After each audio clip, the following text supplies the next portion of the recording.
If you're like me, you start your mornings off by reading the news. I have a number of different websites that I go to, and it takes a lot of time going to the different websites. Luckily, we have a tool available to us called RSS. RSS feeds is basically a tool that a website can use to push out information about their website.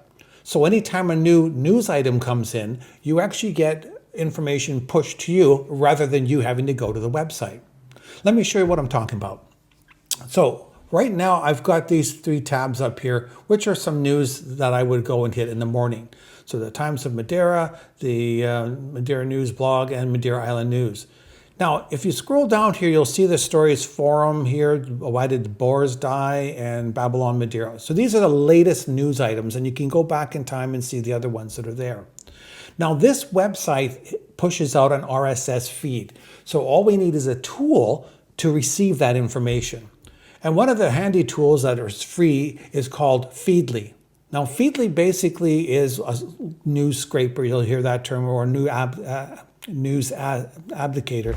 Can't say the word today, but you get that. And basically what happens is it says, hey, what sites do you want? I will check to see if there's an RSS feed and I will look after it. So because I know the website, I can type in Times of Madeira or take the actual URL, paste it in here, and it'll show me what information's available.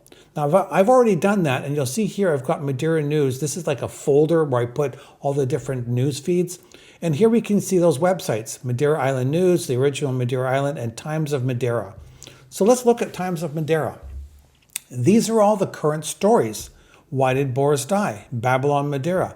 That's all that information is right here on the screen. So that's pretty cool. The nice thing about this, though, is that I can just go and read the story here. So here we can see a couple of different stories. And sometimes, depending on how the website's configured, you'll get a little blurb here just to give you an idea of what the story is about. So this often is just the first few lines of the story itself.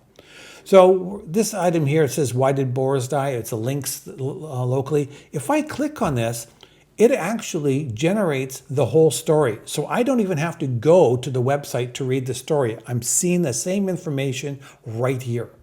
Now, not all websites are set up that way, and unfortunately, it just depends on the technology of the website that they're using.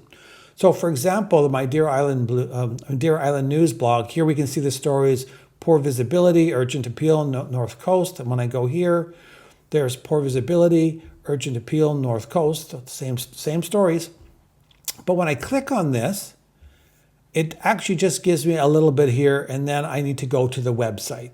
So it depends on how the website's, as I mentioned before, how the website is developed. You may or may not be able to read the whole story.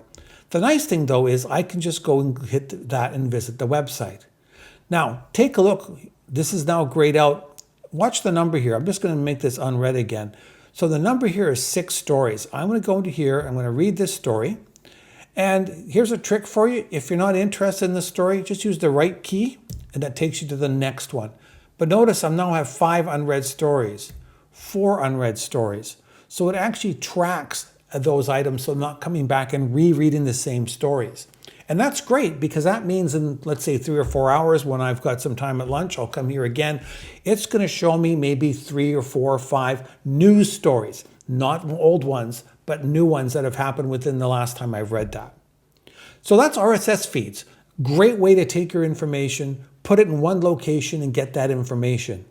The beauty of also is that you've got these different folders, so you can have different themes or different topics. Here I've got my Canadian news. I can quickly scan through what's going on in Canada. I've got, on my own personal feed, I've got folders for technology, separated by Google, Macintosh, Microsoft, all that kind of stuff.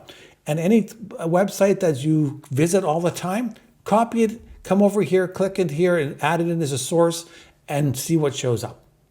And that's it.